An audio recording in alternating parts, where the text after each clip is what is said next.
अस्सलाम वालेकुम, this is Mohammad Iqbal भाई, my self an entrepreneur, educationist and financial trader. आज का टॉपिक जो है वो हम बात करेंगे मनी सप्लाई और इन्फ्लेशन के ऊपर और डिस्ट्रीब्यूशन वेल्थ के ऊपर। ये एक ऐसा कॉन्सेप्ट है जिसको हर इकोनॉमिक्स के स्टूडेंट्स को भी समझना ज़रूरी है और बिजनेस स्टडीज़ के लोगों को भी समझना ज़रूरी है और आम पब्लिक के लोगों को भी समझना ज़रूरी है कि किस तरीके से मनी सप्लाई जो है वो इन्फ्लेशन क्रिएट करती है और इन equality of the distribution of wealth का पार्ट बनती है। और इसकी वजह से एक आम आदमी जो है वो एक घर, गाड़ी या कोई भी प्रॉपर्टी बनाने में नाकामयाब हो जाता है। कभी आप लोगों ने ये सोचा है कि हम जितना भी पैसा कमाते हैं, ख़ास तौर पे सैलरीड क्लास जितना भी कमाते हैं, जितना भी हम सेविंग करते हैं, यहाँ तक कि थोड़ी बहुत कोशिश करते हैं इन्वेस्टमेंट करने की भी, लेकिन उसके बावजूद भी हम प्रॉपर्टी की मार्केट वैल्यू को कैचअप नहीं कर पाते, क्योंकि प्रॉपर्टी की market value 2 fold 3 fold 4 fold बल्कि 5 फोल्ड भी जो है वो इंक्रीज़ हो जाती है। तो इसकी क्या वजह है, आज मैं आपको प्रैक्टिकल एक डेमोन्स्ट्रेशन के बाद ये समझाऊंगा कि किस तरीके से सैलरीड क्लास जो है वो पीछे हट जाती है, किस तरीके से एक आम आदमी जो कि एक लोअर इनकम ग्रुप में फॉल करता है उसको एक मनी सप्लाई और inequality of the distribution of wealth affect करती है, और मनी सप्लाई की वजह से जो इन्फ्लेशन क्रिएट होता है वो किस तरीके से जो है वो बाहर चला जाता है, एक आम आदमी बाहर चला जाता है। सबसे पहले आप लोगों को ये समझने की ज़रूरत है कि मनी सप्लाई होती क्या है और स्टेट बैंक ऑफ पाकिस्तान किस तरीके से मनी सप्लाई को कैलकुलेट करता है, पाकिस्तान के अंदर मनी सप्लाई क्या है, करेंसी इन सर्कुलेशन किसको कहते हैं। ये थोड़े मोटे कॉन्सेप्ट आपको समझना ज़रूरी है, तभी आपको एक इन्फ्लेशन का कॉन्सेप्ट समझ में आएगा। सबसे पहली बात तो ये देखते हैं कि सर करेंसी इन सर्कुलेशन, जिसको हम शॉर्ट में CIC कहते हैं, करेंसी इन सर्कुलेशन क्या चीज़ है। State bank of Pakistan currency in circulation की डेफिनेशन ये देता है कि ऐसी करेंसी, ऐसा कैश जो बैंकिंग सिस्टम से बाहर है, जो आपके और मेरी जेब के अंदर है, जो कभी बैंकिंग चैनल का पार्ट ही नहीं बनी, यानी कि आउटसाइड द बैंकिंग सिस्टम है, इसको हम करेंसी इन सर्कुलेशन कहते हैं। जो कि पाकिस्तान के अंदर गालिबन आप अगर जून का डाटा उठा के देखेंगे तो कम से कम 7 से 8 ट्रिलियन रुपीज़ है। अब मनी सप्लाई और करेंसी इन सर्कुलेशन के अंदर क्या फ़र्क है। Currency in circulation money supply का एक छोटा सा पार्ट है जिसको हम ब्रॉड मनी या M2 कहते हैं। ब्रॉड मनी और M2 के अंदर करेंसी इन सर्कुलेशन के अलावा बहुत सारे ऐसे डिपॉजिट्स जो कि स्टेट बैंक के साथ होते हैं, और ऐसे डिपॉजिट जिसको हम डिमांड डिपॉजिट भी कहते हैं, जिसको हम टाइम डिपॉजिट भी कहते हैं। अगर आप इन सबको प्लस कर दें, यानी कि करेंसी इन सर्कुलेशन ऐसा पैसा जो कि आउटसाइड द बैंकिंग सिस्टम के बाहर हो, और इसके अंदर आप कुछ और चीज़ें प्लस करें, जिसके अंदर मैंने बताया कि स्टेट बैंक ऑफ पाकिस्तान के साथ जो डिपॉजिट्स हैं, डिमांड डिपॉजिट, टाइम डिपॉजिट, अगर आप इन सबको मर्ज कर देंगे तो इसको हम कहते हैं ब्रॉड मनी या M2। और पाकिस्तान के अंदर ब्रॉड मनी और M2 जून 2021 का अगर आप डाटा उठा के देखेंगे तो गालिबन 23 ट्रिलियन रुपीस के करीब आती है, जो कि 2018 के अंदर ये सिर्फ और सिर्फ 16 ट्रिलियन के करीब थी। यानी कि 2018 से लेकर 2021 तक अगर आप लिक्विडिटी फॉर्म देखेंगे कैश की करेंसी इन सर्कुलेशन के साथ, तो कम से कम 16 ट्रिलियन से 7 ट्रिलियन ये ऊपर गया है, और आज की तारीख में 23 ट्रिलियन रुपीस जो है वो आपके पास जो है वो करंटली स्टैंड कर रहा है। ये गालिबन कम से कम मोर देन 40% का इंक्रीज़ है पाकिस्तान के अंदर मनी सप्लाई के अंदर। और ये 40% का इंक्रीज़ जो मनी सप्लाई के अंदर आया है, जो मैंने आपको बताया कि 16 ट्रिलियन से लेकर 23 ट्रिलियन पे जा पहुंचा है, ये सिर्फ और सिर्फ इन्फ्लेशन क्रिएट करता है और प्रोडक्ट की जो वैल्यू होती है वो इसको क्रिएट करता है। पाकिस्तान का GDP जो है वो गालिबन 2-2.25% ऑन एवरेज पे जाता है पर ईयर से इंक्रीज, यानी कि प्रोडक्ट्स जो है पाकिस्तान के अंदर जो प्रोडक्ट्स हैं वो वही की वही है, गालिबन ऊपर नीचे के करीब। और जो मनी सप्लाई है उसने जिस तरीके से इन्फ्लेशन क्रिएट इसलिए कर दिया है कि जितना पैसा आपका मार्केट में आ रहा है उसके हिसाब से प्रोडक्ट्स जो है वो बन नहीं रही, as a result demand create होती है और एज अ रिजल्ट जो है वो इन्फ्लेशन क्रिएट होता है। तो ये बात समझने की ज़रूरत है कि जितना M2 आपका M2 यानी कि जो ब्रॉड मनी होता है वही इस्तेमाल होता है, और स्टेट बैंक आप इसी को इस्तेमाल करती है टू फोरकास्ट द इन्फ्लेशन, क्योंकि यही बताता है कि इन्फ्लेशन का नंबर और फिगर जो है वो आने वाले वक्तों में क्या होगा। अब आपको मैं कुछ प्रैक्टिकल एग्जांपल से ये बताना चाहता हूँ कि जब मनी सप्लाई होता है और जब पैसा मार्केट में आता है और इक्वली डिस्ट्रीब्यूट नहीं होता पॉपुलेशन में, जैसे पाकिस्तान की आवाम जो है वो 200 मिलियन प्लस है, यानी कि 20-22 करोड़ से आबादी के करीब है। अब वो जो पैसा मार्केट में आता है वो जब इक्वली डिस्ट्रीब्यूट नहीं होता तो किस तरीके से रिच क्लास और एफ्लुएंट लोग जो होते हैं, एलीट क्लास होती है, वो इसका फ़ायदा उठा के इन्फ्लेशन ना सिर्फ क्रिएट करती है बल्कि आम आदमी के जो ताकत होती है, जो परचेसिंग पावर होती है, उससे भी वो प्रोडक्ट बाहर हो जाती है। ये बड़ा इंपॉर्टेंट कॉन्सेप्ट है, मैं आपको एक प्रैक्टिकल एग्जांपल से ये बात समझाने की कोशिश करता हूँ। अच्छा जी, अब आपके सामने मैं एक एग्जांपल डेमोन्स्ट्रेट करता हूं जिससे आपको मनी सप्लाई, इन्फ्लेशन और डिस्ट्रीब्यूशन ऑफ वेल्थ का कॉन्सेप्ट समझ में आ जाएगा। मान लीजिएगा कि ये A4 साइज जो है ये पूरी इकोनॉमी है, ठीक है। हम कुछ चीज़ें अजम्पशन की बेसिस के ऊपर ले रहे हैं, कुछ चीज़ें हम सिंपल रख रहे हैं ताकि आपको समझ में आए। ये पूरी इकोनॉमी है। इकोनॉमी के अंदर जो पॉपुलेशन है वो 5 लोगों के ऊपर मुश्तमिल है, कंसिस्ट कर रही है। ये पहला बंदा है, ये दूसरा, ये तीसरा, ये चौथा, ये पांचवा, ठीक है। हर बंदे के पास 5 रुपए, यानी कि करेंसी जो है वो 5 रुपए की है हर बंदे के पास। इसके पास ही 5 रुपए, इसके पास ही 5 रुपए, इसके पास ही 5 रुपए, इसके पास ही 5 है, इसके पास ही 5 है। इसका मतलब ये हो गया कि current money, total money supply Indian economy कितनी हो गई? 5 5 25, यानी कि 25 रुपए आपकी पूरी इकोनॉमी के अंदर है। 5 लोगों में 5 रुपए इक्वली डिस्ट्रीब्यूटेड है, तो इसको आप कहेंगे कि डिस्ट्रीब्यूशन ऑफ वेल्थ जो है वो इक्वली डिस्ट्रीब्यूटेड है। हम ये असम्पशन ले रहे हैं कि हर बंदे की जो कमाने की जो ताकत है वो 5 रुपए ही है। हम ये भी असम्पशन ले रहे हैं कि हर बंदा इक्वली क्वालिफाइड है। हम ये भी असम्पशन ले रहे हैं कि हर बंदे की परचेसिंग पावर भी 5 रुपए ही है। तो कुछ चीज़ असम्पशन लेकर बेसिस के ऊपर मैं आपको समझा रहा हूँ। ये पूरी इकोनॉमी, ये 5 लोगों पे पूरी इकोनॉमी की जो पॉपुलेशन है वो मुश्तमिल है, और हर बंदे के पास जो कॉइन्स हैं वो 5 रुपए, यानी कि टोटल करेंसी 25 रुपए की है। बराबर में जो आपको ये किचन्स नज़र आ रही हैं, थोड़ी कीज़ नज़र आ रही हैं, ये प्रोडक्ट्स हैं। ये पहली प्रोडक्ट, ये दूसरी प्रोडक्ट, ये तीसरी प्रोडक्ट, ये चौथी प्रोडक्ट, ये 5वीं प्रोडक्ट। हर प्रोडक्ट की जो प्राइस है वो भी 5 रुपये है। यानी इसका मतलब ये हुआ कि ये बंदा गया, इसने ये प्रोडक्ट ले ली, ये बंदा गया, इसने ये प्रोडक्ट ले ली, ये बंदा गया, इसने प्रोडक्ट ले ली, यानी कि हर बंदे की रीच में प्रोडक्ट आ रही है। ये वाला बंदा गया, इसने 5 रुपये की प्रोडक्ट ले ली, और ये बंदा गया, इसने भी 5 रुपये की प्रोडक्ट ले ली। यानी कि जो परचेजिंग पावर है हर बंदे की वो प्रोडक्ट के हिसाब से उसकी रीच में है, और इनकम के हिसाब से प्रोडक्ट जो है वो ले सकता है। अब यहाँ तक तो कोई मसला नहीं है, यहाँ तक तो ये प्रोडक्ट भी 5 रुपये है। अब हम इन्फ्लेशन कहते हैं किसको है? इन्फ्लेशन हम कहते हैं इसको है कि ये 5 रुपये की प्रोडक्ट 6 रुपये की हो जाए, या ये 5 रुपये की प्रोडक्ट 7 रुपये की हो जाए। यानी कि जब जनरल प्राइस है इस प्रोडक्ट का, जब वो बढ़ जाएगा और ये वाला बंदा जब ये खरीदने के लिए आएगा और इसके पास 5 रुपये होंगे जबकि प्रोडक्ट 7 रुपये की होगी, तो ये बंदा जाके इसको शिकायत करेगा कि मार्केट के अंदर, इकोनॉमी के अंदर महंगाई आ गई है, इन्फ्लेशन आ गई है, जिसकी वजह से ये बंदा ये प्रोडक्ट खरीद नहीं पा रहा।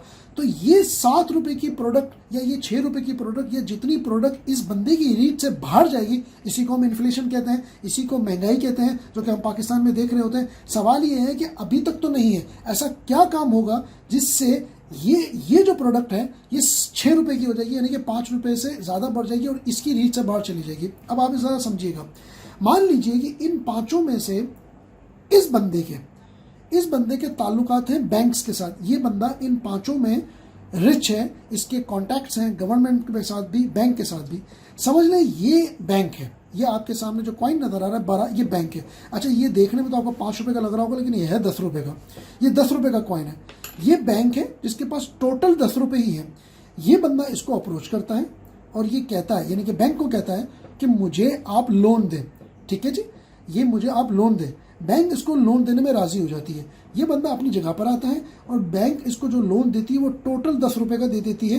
मैं ये अजम्पशन ले रहा हूँ कि बैंक के पास भी टोटल 10 रुपये थे और बैंक ने टोटल जो लोन है वो 10 रुपये दे दिया। हालांकि प्रैक्टिकली बैंक अपने जितना उसके पास डिपॉजिट्स होते हैं उसका कभी भी टोटल अमाउंट नहीं देती। हमेशा जो है वो 10% रिजर्व के तौर पर स्टेट बैंक के पास जमा होता है और उसके बाद भी कुछ चीज़ें देखने के बाद ही लोन देती है। लेकिन हम अजम्पशन ले रहे हैं पूरा टोटल ले लिया ताकि आपको बात समझ आ जाए।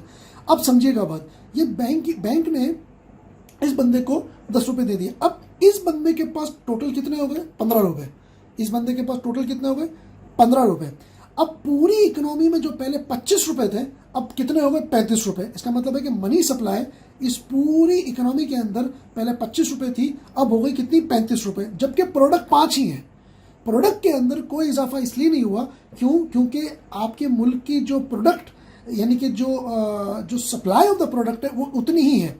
लेकिन इकोनॉमी के हिसाब से अगर देखा जाए तो 35 रुपये की पूरी मनी सप्लाई इकोनॉमी के अंदर 35 रुपये की आ गई, जिसमें एक बंदे के पास 15 रुपये है और बाकी के पास 5 रुपये हैं, सिवाय इस वजह से, सिर्फ इसलिए क्योंकि इस बंदे के बैंक के साथ ताल्लुकात नहीं थे, इसके थे, इसको मिल गया। अब ताल्लुकात की वजह ये इंडस्ट्री भी हो सकती है, ये बड़ा बैंक भी हो सकता है, मल्टीनेशनल भी हो सकती है, और इसको आपको जो है वो इसको पेमेंट मिल गई। अब होगा क्या? अब बात समझिएगा, जितनी मनी सप्लाई क्रिएट होती है इकोनॉमी के अंदर, जैसे 10 रुपये क्रिएट हुए, जितनी मनी सप्लाई क्रिएट होती है उतनी ही इन्फ्लेशन आ जाती है। उतनी इन्फ्लेशन कैसे आती है कि 10 रुपये का जो 10 रुपये क्रिएट हुए इकोनॉमी के अंदर वो इक्वली इनके अंदर डिस्ट्रीब्यूट हो जाएंगे। यानी कि 10 रुपये जो है वो 5 के अंदर अगर मैं डिस्ट्रीब्यूट करूंगा तो पर प्रोडक्ट 2 रुपये का इन्फ्लेशन आ गया, पर प्रोडक्ट 2 रुपये इस प्रोडक्ट ने डाइजेस्ट किए। यानी कि जो पहले ये 5 रुपये की थी अब ये 7 रुपये की हो गई because of this 10 rupees that has been inflated in an economy.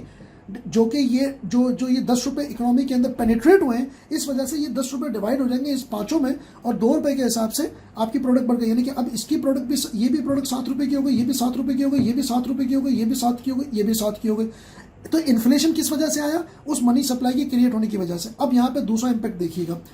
बात यह है कि ये बंदा, इसके पास 15 रुपये है, ये बंदा मार्केट में जाएगा, ये 7 रुपये की एक प्रोडक्ट है, ये 7 रुपये की एक प्रोडक्ट है, ये दोनों प्रोडक्ट लेके उड़ जाएगा, ये दोनों प्रोडक्ट लेके उड़ गया। इसका मतलब क्या हो गया कि 15 में से 14 रुपये की तो ये दोनों प्रोडक्ट इसने ले ली क्योंकि उसको चाहिए थी, उसने ले ली, 1 रुपया फिर भी इसके पास बचा। अब लोग कितने बच गए मार्केट के अंदर? 1 2 3 4 प्रोडक्ट कितनी है? 1 2 3।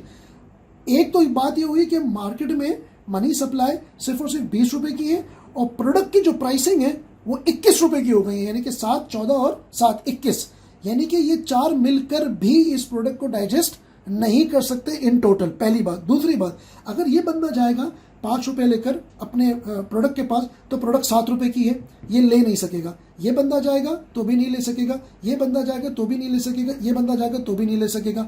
अगर ये प्रोडक्ट सेपरेबल है, यानी कि ये प्रोडक्ट अगर टूट सकती हैं, अगर हम इनको तोड़ सकते हैं, तो आप ये देखेंगे कि अगर थोड़ी सी आप कैलकुलेशन करेंगे, 3 को अगर आप 4 के अंदर अगर जज्ब करने की कोशिश करेंगे, यानी कि 3 प्रोडक्ट हैं, इनको हम तोड़ सकते हैं, यानी कि इनकी आधी आधी करके भी यूटिलिटी ले सकते हैं।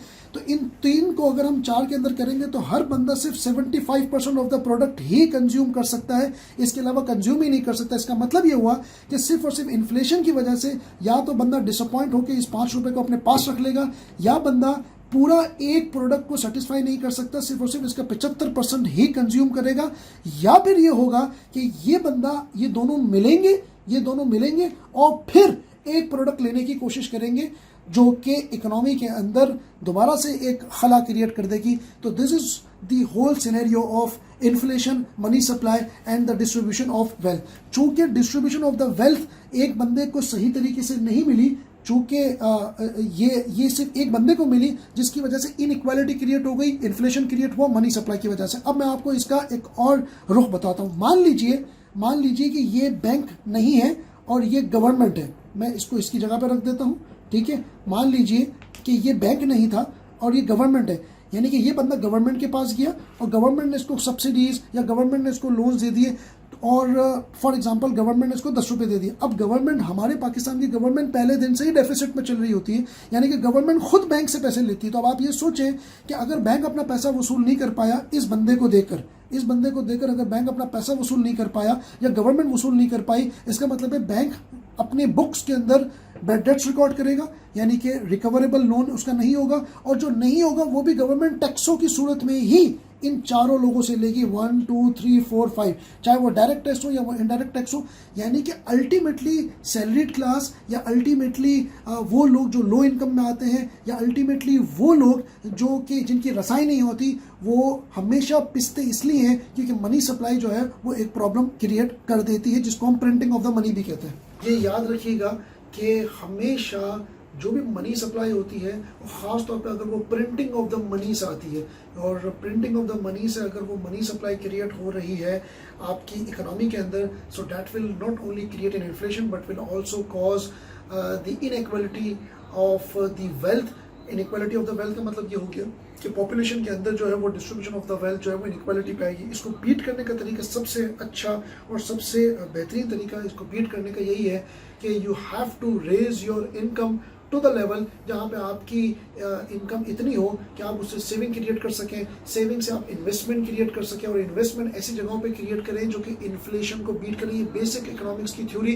जो कि आपको हमेशा हेल्प करेगी कि आप कभी भी जितना कमा रहे होंगे, अगर आप एक्सपेंस की फिक्र करते रहेंगे तो कभी भी आप इनकम नहीं बढ़ा सकेंगे, और जब आप इनकम नहीं बढ़ा सकेंगे तो आप सेविंग क्रिएट नहीं कर सकेंगे, जब आप सेविंग क्रिएट नहीं कर सकेंगे तो आपकी इन्वेस्टमेंट क्रिएट नहीं होगी, जब आपकी इन्वेस्टमेंट क्रिएट नहीं होगी तो आप कोई भी ऐसा रिटर्न नहीं कमाएंगे जिससे इन्फ्लेशन बीट हो। इसका मतलब क्या हो गया कि आप नीचे से नीचे ही जाते रहेंगे और आपसे ऊपर का जो अमीर तबका होगा वो ऊपर से ऊपर ही जाता रहेगा। तो ये बेसिक इकोनॉमिक्स की थ्योरी अगर आपको समझ में आ गई तो आप आधे फाइनेंशियली एजुकेटेड हो गए, और आज के बाद से आपने सिर्फ और सिर्फ एक काम यही करना है कि अपनी इनकम को इस लेवल पे बढ़ाएं, सेविंग की आदत डालें, इन्वेस्टमेंट की आदत डालें, इन्वेस्टमेंट के ऊपर ग्रोथ की आदत डालें और रिटर्न कैलकुलेट करें, and the return must be higher than the inflation that is prevailing in your country. Thank you so much for watching this video.